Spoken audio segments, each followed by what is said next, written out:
wabarakatuh. Waalaikumsalam. Bapak ulun izin mau mewawancarai Bapak. Apakah Bapak bersedia? Silakan. Sebelumnya saya perkenalkan, beliau adalah Bapak Anang Abdul Gapur. Beliau adalah Kepala Sekolah SDN Pimpin Kecamatan Lampihong, Kabupaten Balangan. Dan saya sendiri Eka Puspita, CGP Angkatan 9 Kabupaten Balangan. Kita langsung saja Bapak. Selama ini bagaimana Bapak itu dapat mengidentifikasi kasus-kasus yang merupakan dilema etika atau bujukan moral? Yang pertama, kalau kita mau identifikasi kasus-kasus yang merupakan dilema etika ataupun bujukan moral, ya kita harus bisa memilah dulu di antara itu mana yang termasuk dilema etika ataupun mana yang bujukan moral. Jadi kalau sudah kita mengetahui permasalahan di mana, baru kita bisa melakukan mungkin nanti langkah-langkah apa yang akan kita lakukan seperti itu. Berarti biar cara memilah kasus itu apakah masuk dalam dilema etika ataupun bujukan moral. Selama ini bagaimana Bapak dalam menjalankan pengambilan keputusan di sekolah IPA, terutama untuk kasus di mana itu ada terbentuknya dua kepentingan yang sama-sama benar atau sama-sama mengandung nilai kebajikan. Biasanya Bapak bagaimana mengambil keputusan? Terima kasih. Pertanyaannya ini memang pertanyaan yang cukup berat sebenarnya ya, karena kita suruh mengambil keputusan yang mana dari keputusan itu kita melihat kepada kasus yang punya kepentingan yang sama-sama benar, kemudian sama-sama mengandung kebajikan. Jadi ini perlu suatu kebijakan yang cukup lah dimiliki oleh sebagai kepala sekolah, tapi tidak hanya semata kepala sekolah yang bisa mengambil itu, karena kita bertugas bersama di sekolah, kemudian bermasyarakat, tentu segala keputusan kita bisa ambil sendirian. Jadi kita musyawarahkan dengan rekan-rekan di sekolah kita, dengan ruang guru. Kalau masalahnya berat, mungkin bisa kita melibatkan dari komite dan mungkin aparat di desa tempat kita mengajar. Jadi semua lingkungan yang ada sekitar kita, kalau memungkinkan kita akan bisa untuk bisa mengambil keputusan yang baik. Kalau kasusnya memang benar-benar memerlukan apa? Iya. Pihak luar bisa kita musyawarahkan. Atau intinya lebih kita diskusikan ya Pak ya, kalau ada kasusnya lebih didiskusikan, dimusyawarahkan supaya ya keputusan yang kita ambil itu ya memang yang terbaik dari yang baik sudah Pak ya. Kemudian langkah-langkah atau prosedur seperti apa yang biasanya Bapak lakukan selama ini? Biasanya kalau ada permasalahan, kemudian sudah kita tahu masalahnya, di situ kita pasti akan menentukan langkah-langkah. Tapi kembali kepada masalah yang pertama tadi, dalam menentukan langkah-langkah itu kita melibatkan terutama Dewan Guru, supaya apa yang kita lakukan atau kita putuskan itu mencerminkan hasilnya itu demi kebaikan semua, baik itu demi sekolah atau menyangkut anak didik ataupun juga lingkungan sekolah kita, yang imbasnya nanti tentunya itu akan dinikmati bersama kebaikan di sekolah kita dan lingkungan sekolah kita. Pengambilan keputusannya yang pertama tadi dengan tambah tugas tuh guru ya, supaya apa-apa yang kita ambil keputusan itu dampaknya itu akan menjadi sekolah itu lebih baik. Kemudian hal-hal apa saja yang selama ini Bapak anggap tuh lebih efektif dalam pengambilan keputusan pada kasus-kasus ini? Hal-hal apa saja yang Bapak anggap efektif dalam pengambilan keputusan pada kasus-kasus ini? Selama ini beberapa hal yang efektif mengambil keputusan itu memang banyak kasus-kasus yang terjadi. Kita dari bermacam-macam kasus dilema etika yang terjadi itu, salah satu keputusan yang efektif itu adalah tadi itu jelas melibatkan seluruh elemen sekolah. Itu yang paling utama itu, karena bagaimanapun pas sekolah itu pintar ataupun wawasan yang luas tidak bisa jalan sendiri, Bu. Jadi dengan melibatkan seluruh ilmu sekolah tadi, insya Allah saja apa yang teruskan itulah yang hal yang terbaik.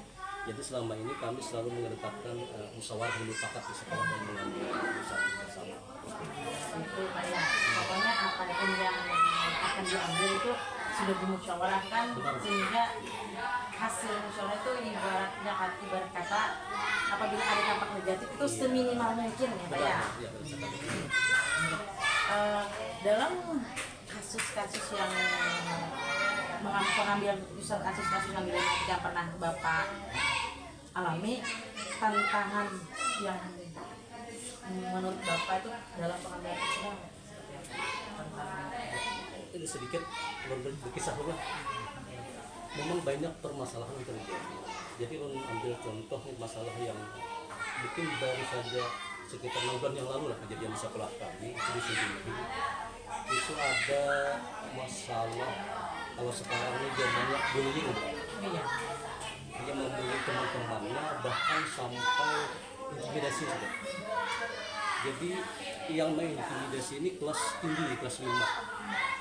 Kelas bawahnya dari kelas 1 sampai kelas 3 itu habis kena bullying.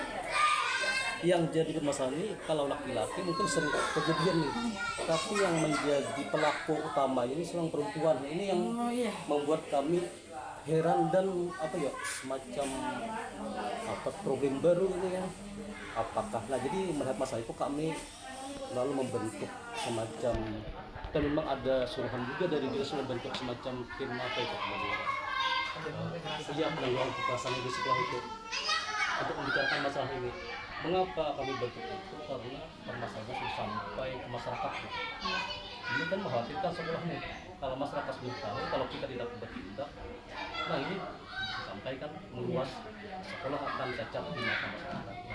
Setelah kami panggil anak-anaknya, kami tanyakan dulu masalahnya, kemudian kami panggil kedua orang tua pelaku dan orang tua korban yang kita bicarakan bersama apa masalahnya, apa solusinya, sehingga yang kami sampaikan, yang kami terapkan tidak merugikan pihak satu dan pihak yang lain. Kita ambil yang tengahnya yang terbaik, yang mana dari semuanya itu alhamdulillah Bu, setelah kasus itu terjadi dan pertama kali itu terjadi sampai sekarang alhamdulillah sudah baik. Gitu. Jadi intinya tadi segala permasalahan yang ada seberapapun besarnya tetap kita utamakan musyawarah tadi.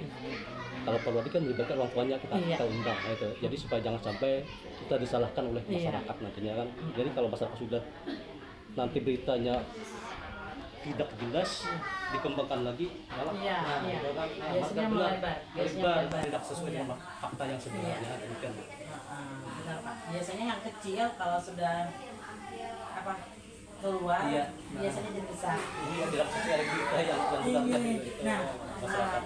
Terutama dalam kasus yang Bapak sebutkan, apakah pada pengambilan keputusan itu Bapak itu ada jadwal tertentu, apakah langsung menyelesaikan itu Pak? Atau serta bentuk sama prosedurnya itu yang seperti apa? Iya. Kalau ada permasalahan sebenarnya kalau terjadwal itu tidak ada kami jadwal seperti itu. Cuma kalau dia perlu cerita ke masalah itu ada. Tapi kalau ada permasalahan yang sifatnya mendadak, itu kami biasanya dari kepala sekolah itu selalu mempercepat menangani masalah itu. Jangan sampai masalah itu berlarut-larut.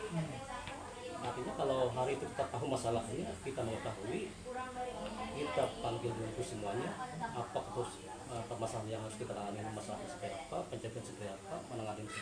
Jadi kita musyawarahkan dan kita selesaikan sedikit juga. Nah kecuali masalahnya misalnya cukup berat nih, tidak bisa terselesaikan misalnya hubungan kita sendiri dengan guru. Nah itu kita harus mengundang dari bisa orang tua, pemilik, bahkan juga dari kepala desa. Itu kalau sebabnya sudah masalah yang luar besar, karena itu menyangkut sudah negara. Kalau kan salah paham itu. Nah, kalau kita bisa selesaikan sendiri, kita selesaikan sendiri. Saya bukan kata Bapak, kasus biasanya yang kecil itu kalau sudah kan anak, mohon maaf, biasanya kan ada kadang yang di sini beda sama di sini beda, yang dikatakan itu berbeda. sehingga yang menangkap iya beda lagi, jadi melebar. itu A itu B. Nah, ini makanya pas kata bapak tadi kan dengan kepala desa itu Iya. bagus sudah pak, ini dengan kepala desa, terus apalagi yang pihak-pihak terkait, orang tua siswa yang utamanya pak ya, sehingga kasus-kasus itu bisa kita redam. Nah, apa sehingga dampak negatif dari itu tidak sampai meluas. Benar. Nah, kemudian apakah ada seseorang atau faktor yang selama ini mempermudah atau membantu Bapak dalam pengambilan keputusan dalam kasus ini? Sebenarnya itu jelas sekali Bu, pasti ada yang membantu kita karena kita kan hidup bersama. Di sekolah kita tidak sendirian, sekolah kita sendirian ya. Kita bersama dengan guru, dengan apa gitu, tenaga pendidikan yang lain, pasti kita bekerjasama. Apalagi kalau permasalahan menyangkut tadi perlu keputusan yang benar-benar harus dimusyawarahkan. Jadi yang pertama lingkungan kita, yang guru itu. Yang kedua tadi bisa melibatkan lingkungan sekitar sekolah tadi, misalnya ada komite. Jadi semua itu berperan aktif dalam membantu kita dalam memutuskan sesuatu yang sifatnya untuk kebaikan kemajuan sekolah kita. Kita tidak bisa bekerja sendiri, dia situ kerjasama. Dengan kerjasama, apabila ada kasus atau apa masalah dimusyawarahkan, diskusikan ya Pak ya. Kemudian dari semua hal yang telah kita sampaikan tadi, kemudian pembelajaran apa yang Bapak ambil dari pengalaman Bapak mengambil keputusan di hari ini? Pembelajaran yang bisa kita ambil dari berbagai macam masalah, terutama kalau kita ini, ya kita sebenarnya pengambilan keputusan sangat kita cermati benar-benar. Artinya jangan sampai segala keputusan yang kita ambil jadi menimbulkan dampak yang kita khawatirkan negatif di masyarakat itu. Karena kita khawatir demikian, maksud kita baik, keputusan yang ambil tapi masyarakat belum tentu baik yang kita. Makanya kita melibatkan berbagai pihak tadi. Sehingga jangan sampai apa yang kita ambil malah kita disalahkan. Kalau pihak sekolah saja yang menyelesaikan masalah tadi, masyarakat belum tentu mengerti dan setuju itu. Tapi kalau tidak kita libatkan orang banyak, guru, kita masyarakat misalnya apa desa, timbul keputusan yang diambil, kan semua sudah tahu itu. Jadi walaupun misalnya kita berapa tidak demikian, yang diambil salah misalnya, ya, tapi sudah bersama kan bisa dipertemukan bersama. Tapi mudah-mudahan dengan apa yang selama ini kita lakukan, alhamdulillah tidak pernah karena akan kita libatkan semua pihak. Jadi itu pembelajaran kami, artinya kerjasama itu yang penting dalam mengambil setiap keputusan. Setiap keputusan yang ambil itu lebih mengutamakan musyawarah, mufakat, diskusi, ibarat kerjasama ya Pak ya. Iya benar. Terima kasih dulu Bapak Sama-sama. atas wawancara hari Iya, terima kasih juga. Ini Ulun sebelumnya mohon maaf apabila Ulun ada salah-salah kata. Sama-sama. Ulun akhiri, assalamualaikum warahmatullahi wabarakatuh. Waalaikumsalam.